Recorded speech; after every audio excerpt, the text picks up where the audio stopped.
Well, the core theme of transient advantage, as I like to refer to it, is a departure from the traditional view in strategy that what you wanted to create was what was called a sustainable competitive advantage. And the classical idea was that you found an attractive position within an industry, threw up entry barriers like crazy, and then you defended that position against competition. And as I've worked with companies, as I've worked around the world, what became pretty clear was that traditional view of strategy was not only not really well reflected in what was going on, but that it was actually dangerous, that it causes companies to do a lot of stupid things, like focus excessively on your competition rather than really thinking about your customer, focus excessively on your industry rather than thinking really about the arenas in which you're competing, and most dangerous of all, focus on stability when what you need to really be thinking about is change and dynamism. So the book, The End of Competitive Advantage, was really meant to begin a conversation about what strategy looks like today for more and more of our companies.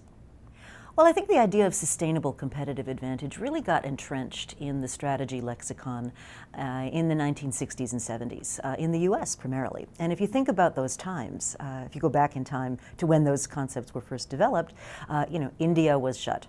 China was shut. Most of Eastern Europe was behind the Iron Curtain. We didn't have competition in markets from the USSR. So if you think about it, American companies had a pretty big period of stability in which they got to compete. And so the essence of competition back then was really about the classics, right? Scale, scope, comparative advantage, optimization, running efficiently, because that's what got you the real edge, because you didn't have global competition. You didn't have the internet. You didn't have digitization. You didn't have some kid in a garage able to invent something that 4 weeks later is worth $1 billion. I mean, you just didn't have those phenomena. And so I think what we have clung to in strategy is this notion of sustainable advantage for a lot of reasons. It was very traditional. It worked very well.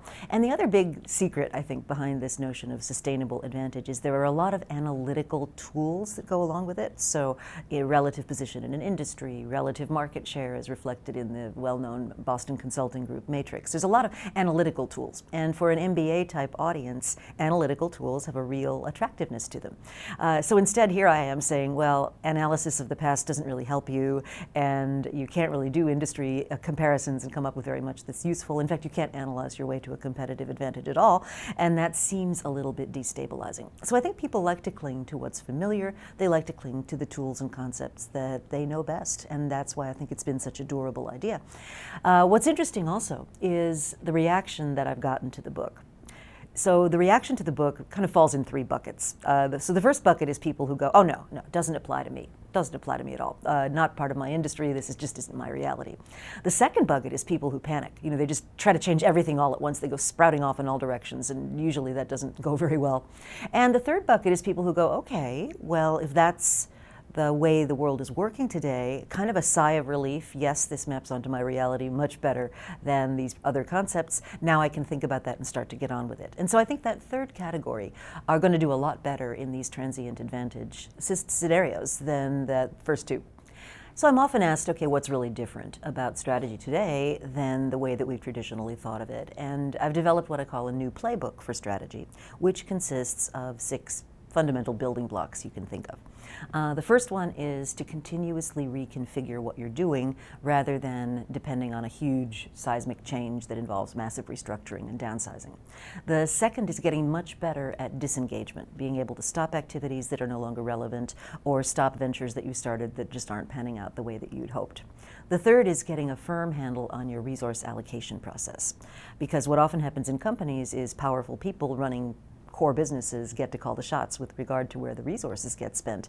And if you want to know how that ends up, just look at BlackBerry or Nokia or any of those firms where powerful people tried to defend their advantages far longer than they should have. The fourth is innovation, and I argue that innovation has to become a proficiency. It can't just be episodic. It can't just be something we do once in a while. This also has pretty profound implications for leaders. I think leaders need to be increasingly discovery-driven, meaning they have to be able to adapt their mindset as new information comes in, and they have to be very candid and willing to have frank discussions about what's really going on. Lastly, I think all of this has huge implications for individuals and how we structure our jobs, how we structure our careers, what we do both as employers and as persons who are working ourselves. And I think the traditional career path for a whole lot of people is going to be radically different than anything we've seen before. So if you put all this together, what it amounts to is a set of practices which are not unheard of, but which I think very few firms today have really embraced.